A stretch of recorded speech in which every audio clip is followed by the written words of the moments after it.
Well, life has a whole lot of great moments, and it also has its downs, which can cause stressors in our lives, of course. Instead of letting the stress consume us, Bailey Benton with Wellbeing of Huntsville is here to share 4 ways you can manage your stress. Bailey, thanks so much for joining us here today. I'm excited. I need all the de-stressors, like I said. But before we get to that, tell people, our viewers, what Wellbeing of Huntsville is and what you do. Totally. I am a massage therapist. I operate, it's just me down in South Huntsville. I do deep tissue, Swedish, combination massage, the whole shebang. And yeah, I'm just really passionate about helping people feel more at peace and at home in their bodies. I need you to do that for me today, helping me feel at peace, all the de-stressors. And you have 4 tips. Okay, y'all at home, I need you to get out the pencil, I need you to get out your notes app, and you need to write all this down. Great advice. So let's start with number 1. Daily movement. Yes. What does that mean? What do we need to do? So highly recommend having some kind of intentional movement routine in your life. It doesn't have to be crazy. Right. And even if it's just, 20-minute walk in the morning or stretch routine. I am a big advocate for a morning workout of some kind though, because starting your day with something hard is just going to build a nice sense of resilience and confidence for you to move throughout your day. And when hard things pop up, you have the reminder that you already did a hard thing that day. And yeah, and also releases endorphins and just makes you feel good. Just a good start to your day. Totally. Also, I feel like it's easier to keep up with when you do it in your morning rather than waiting till the very end of your day when you're tired and exhausted. Totally. So start with that for your morning. Second, okay, find a creative hobby. What does that mean? Could that be anything? Totally.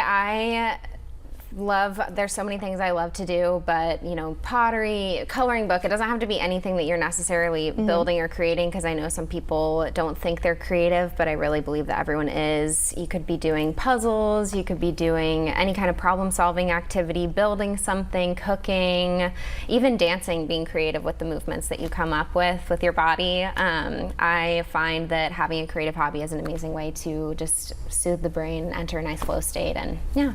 And we just ran a story similar to this in our A block of the show. We were talking about knitting. Yeah, so knitting's another creative hobby that you can do. Something that, do with your hands while you're watching TV or whatever, right? Yes, and I work with my hands, and I love hand-based crafts and everything. Yeah. It's such a powerful way to relax. All right, y'all, you heard her. Get creative. Okay, this one I need to implement in my life for sure. Saying no.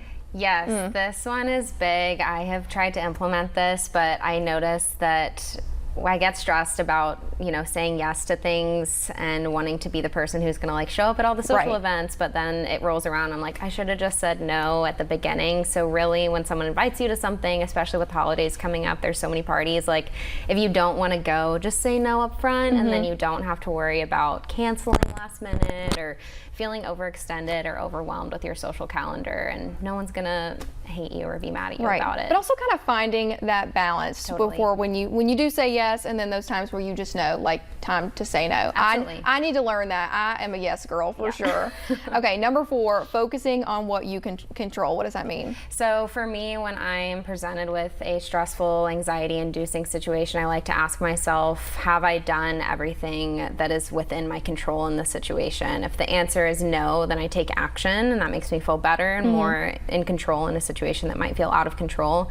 And if the answer is yes, I have done everything that's within my control, then you gotta let it go. There's nothing else that you can do. Try to do something creative to distract yourself. But yeah, really focusing on what your 2 hands and your mind can do, and then anything else is left to fate.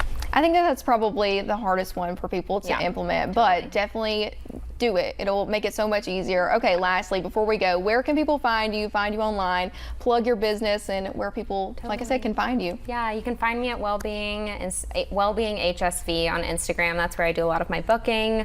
My website is the same, wellbeinghsv.com, and I'm located in South Huntsville. Awesome, Bailey. Thank you so much for joining us here today. Excellent advice. I hope y'all wrote all of that down, because so good. I'm doing that when I get home, okay?